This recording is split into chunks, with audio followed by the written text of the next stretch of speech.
Hello student, welcome to our YouTube channel commerce efficiency. आज की class में हम कवर करेंगे ट्रेंड परसेंटेज एनालिसिस। ये लास्ट टॉपिक बनता है कॉमन साइज स्टेटमेंट का। इससे पहले वाले क्लासेस में हमने दोनों टॉपिक कवर कर लिए हैं, बैलेंस शीट का भी, प्रॉफिट एंड लॉस का भी। आज ये लास्ट टॉपिक है, इसी के साथ ये चैप्टर कंप्लीट हो जाएगा और ये जो बुक बनती है हमारी पार्ट ए की, ये भी कंप्लीट हो जाएगी।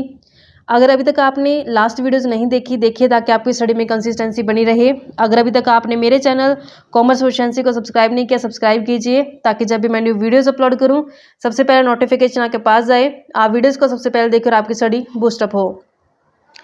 ट्रेंड परसेंटेज एनालिसिस में क्या है कि हम यहाँ पे ट्रेंड चेक करेंगे कि trend percentage analysis are very useful in making comparative study of financial statement for number of years. यहाँ पे हम काफ़ी सारे ईयर्स का डाटा उठाएंगे, कलेक्टिवली डाटा उठा करके फिर हम कंपेयर करेंगे फाइनेंशियल स्टेटमेंट को और वहाँ से कंपेयर करके हमें जो बहुत ही यूजफुल इंफॉर्मेशन मिलेगी। दीज इंडिकेट द डायरेक्शंस, तो यहाँ से हमें क्या पता चलेगा, डायरेक्शन पता चलेगा कि किस डायरेक्शन में मूव हो रहा है long period, long time and help analyst financial statement to form an opinion as to whether favorable और unfavorable tendency have developed। तो जो यहाँ पे एनालाइज करने वाला पर्सन होगा, एनालिसिस्ट होगा, उसको कंपेयर करके काफ़ी सारे ईयर्स का डाटा ये पता चल जाएगा कि जो रिजल्ट्स मिल रहे हैं क्या वो फेवरेबल है या फिर अनफेवरेबल है। कहाँ से पता चलेगा उसको, टेंडेंसी से, क्योंकि यहाँ पे ट्रेंड निकाला जाएगा। ट्रेंड से पता चल जाएगा कि क्या ट्रेंड है, जो अपवर्ड जा रहा है तो अपवर्ड जा रहा है तो मतलब फेवर में जा रहा है। अगर वो नेगेटिव रिजल्ट दिखा रहा है तो मतलब क्या कि अनफेवर में है, हमें अभी और वर्क करने की ज़रूरत है अपने बिजनेस के ऊपर। कि this help in future forecast of various item, तो यहाँ पे हमें फ्यूचर को अनुमान लगाने में, फ्यूचर को प्लान करने में इससे हेल्प मिलती है कि फ्यूचर हम कैसे अपने आप को और ग्रो अप कर सकते हैं, कैसे और बेटर कर सकते हैं। तो इससे हमें हेल्प मिलेगा अगर ट्रेंड परसेंटेज एनालिसिस का जो यूज़ किया जाता है। For calculating trend percentage any years में be taken as a base year, तो कहते हैं जब हम कैलकुलेट करेंगे परसेंटेज तो किसी एक साल को हम बेस मान लेंगे। तो जितनी आइटम होगी base year is assume to be equal to 100, तो हम बेस को इक्वल टू 100 मान लेंगे और जितनी आइटम होगी सारे उसमें कन्वर्ट कर देंगे हम बेस ईयर्स के आधार लेकर के, बेस लेकर के। That base is the percentage of each item of each year is calculate, तो फिर उस बेस के, जिस ईयर को बेस मानना है, जिसको हमने इक्वल करा है 100 के, तो उसके बेस के हिसाब से हमने सारा डाटा जो कन्वर्ट कर देना परसेंटेज में। जैसा कि एग्जांपल में हमें बताया गया यहाँ पे 18, 19, 20, 21 का डाटा गिवन है। रिवेन्यू फ्रॉम ऑपरेशन गिवन है 2 लाख, फिर 2.5 लाख, फिर 280, फिर 3 लाख। तो यहाँ पे हम कैसे ट्रेंड निकाल सकते हैं, तो जैसे हमने डाटा गिवन है उस बेस पे हम ट्रेंड कैलकुलेट करते हैं। डाटा गिवन है हमारे पास 18 का, 19 का, 20 का और ये 21 का। तो यहाँ पे रिवेन्यू गिवन है, रिवेन्यू गिवन है पहले 2 लाख से, फिर 2.5 लाख से, फिर 2,80,000 से, फिर 3 लाख से। तो यहाँ पे हम कैसे ट्रेंड निकाल सकते हैं, ट्रेंड परसेंटेज।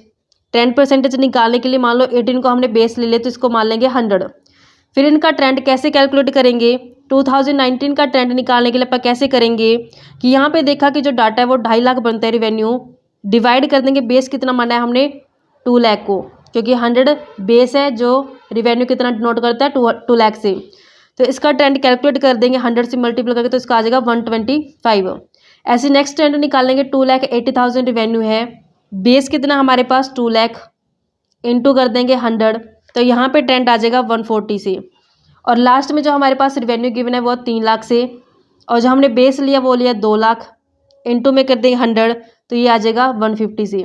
तो हमने देखा कि पहले 100, फिर 125, फिर 140, 150। तो इस तरीके से ट्रेंड क्या हो रहा है, हमें पता चलता है कि हमारा जो मूवमेंट कर रहा है रिवेन्यू फ्रॉम ऑपरेशन किया है वो बढ़ता जा रहा है।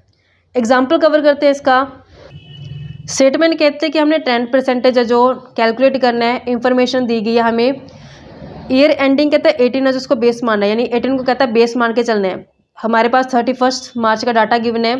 इन्वेंट्री 18, 19, 20, 21 का डाटा गिवन है 1 लाख से, 1,25, 1,40 और 1,50 से। ट्रेड सेबल्स 50,000, 60,000, 75,000 और 1 लाख से। कैश और कैश इक्विवेलेंट है 10,000 से, 15,000, 25,000 और ये 20,000 से। नेक्स्ट हमारे पास डाटा गिवन है अदर करंट असेट का, जिसमें 40,000, 30,000, 60,000 और 50,000 है। टोटल गिवन है 2 लाख से, 2,30 से, 3 लाख और 3,20। तो इसका कैसे ट्रेंड कैलकुलेट करते हैं, सबसे पहले हम ले लेते हैं करंट असेट जो हमें गिवन है क्वेश्चन के अंदर, करंट असेट्स आ जाएंगी। फिर हम लेते हैं एब्सोल्यूट आइटम 2018 का, 2019 का, 2020 का और 2021 का। फिर हम परसेंटेज कैलकुलेट करेंगे। यहाँ पे आ जाएगी परसेंटेज 2018 की, 19 की, 20 की और 21 की। तो हमें करंट असेट्स में गिवन है सबसे पहले इन्वेंट्री।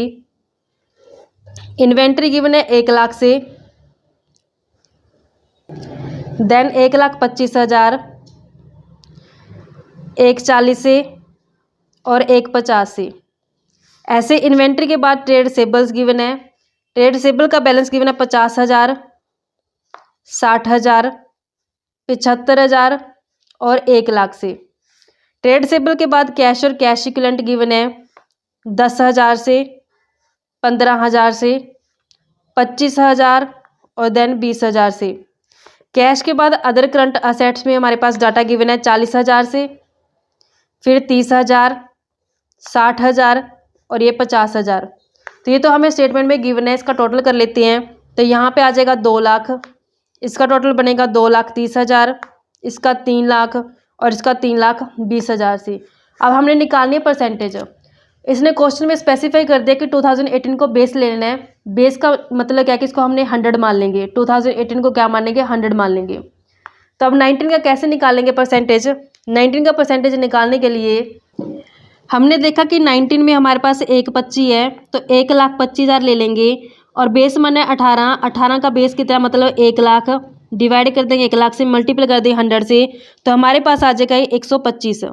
ऐसे 20 का निकालेंगे। 20 में मेरे पास 1,40,000 है, 1,40,000 है और जिसका बेस है वो मेरे पास कितना है 1 लाख। तो 1 लाख डिवाइड कर दें, इंटू कर दें 100 से, तो इसका बन जाएगा 140। ऐसे 2021 का कैलकुलेट करेंगे। 2021 का मेरे पास डाटा की 1.5 लाख से, 1.5 लाख डिवाइड करेंगे बेस 1 लाख से, मल्टीपल कर दें 100 तो इसका आ जाएगा 150 से। ऐसे सेम नेक्स्ट का करेंगे। 60,000 डिवाइड कर दें 50,000 से, मल्टीपल कर देंगे 100 तो हमारे पास बन जाएगा 120। ऐसे 15,000 डिवाइड पे 10,000 गुना में 100 करें तो बन जाएगा 150। ऐसे 30,000 डिवाइड बाई 40,000 गुना में 100 करें तो बन जाएगा 75। तो यहाँ पे इसका जो टोटल बनेगा वो हमारे पास आएगा, जैसे इसमें इसको 100 मानना है, इसका जो टोटल बनेगा वो बन जाएगा 115। नेक्स्ट हमारे पास 2020 का डाटा भी सेम निकालेंगे। 75,000 डिवाइड बाई 50,000 गुना 100 करेंगे तो मेरे पास आ जाएगा ये 150। ऐसे यहाँ पे 2020 का डाटा 25,000 डिवाइड बाई 10,000 गुना में 100 करें तो मेरे पास आ जाएगा यहाँ पे 250। नेक्स्ट 60,000 बटे में 40,000 गुना में 100 करें तो इसका आ जाएगा 150। अब यहाँ पे इसका जो टोटल बनेगा वो बनेगा 150। जो 100 इसलिए लिया गया है क्योंकि ये बेस ईयर है। जो 115 है इसको कैसे कैलकुलेट करेंगे हम? 2,30,000 इसका डाटा है और जो बेस है वो बनता है 2 लाख, मल्टीपल कर दें 100 से। ये 230 डिवाइड बाई 2 लाख इंटू में 100 तो परसेंटेज आ जाएगा हमारे पास, तो ये बन जाएगा 115 से। यहाँ पे इसका टोटल नहीं लेना, ये जैसे हमने ऊपर डाटा निकाला है वैसे इसका कैलकुलेट करेंगे 115 आ जाएगा। ये 150 कैसे आएगा? 2,000 हमने ये लिया है डाटा 2020 का, तो 20 में हम देखा कि 3 लाख बनते हैं। 3 लाख बटे में बेस 2 लाख इंटू में कर देंगे 100 तो हमारे पास 150 बन जाएगा। ये जो ये 150 है वो इस तरीके से कैलकुलेट किया गया है। अब नेक्स्ट हम करते हैं लास्ट ईयर का डाटा। लास्ट ईयर का भी सेम लेना है। हमने बेस क्या रखेंगे? जो हमारे पास रिवेन्यू है 1 लाख, तो इसका परसेंटेज आ जाएगा जैसे हमने ये कैलकुलेट किया दूसरी परसेंटेज वैसे इसका परसेंटेज कैलकुलेट करेंगे। 150 के बाद आ जाएगा 200, देन आ जाएगा 200, देन 125 और इसका टोटल बन जाएगा, मतलब इसका भी कैलकुलेट करें तो 160 आएगा। जैसे हमने ये कैलकुलेट किया है वैसे इसका भी हमने कैलकुलेट करना है। इस तरीके से हमें ट्रेंड एनालिसिस से पता चलता है बच्चों। ये लास्ट टॉपिक बनता था इस चैप्टर का। इसी के साथ ये चैप्टर और ये बुक हमारी कंप्लीट हो जाती है। ऐसे ही रेगुलर वीडियो देखने के लिए आप मेरे चैनल कॉमर्स एफिशिएंसी को सब्सक्राइब, लाइक एंड शेयर करें।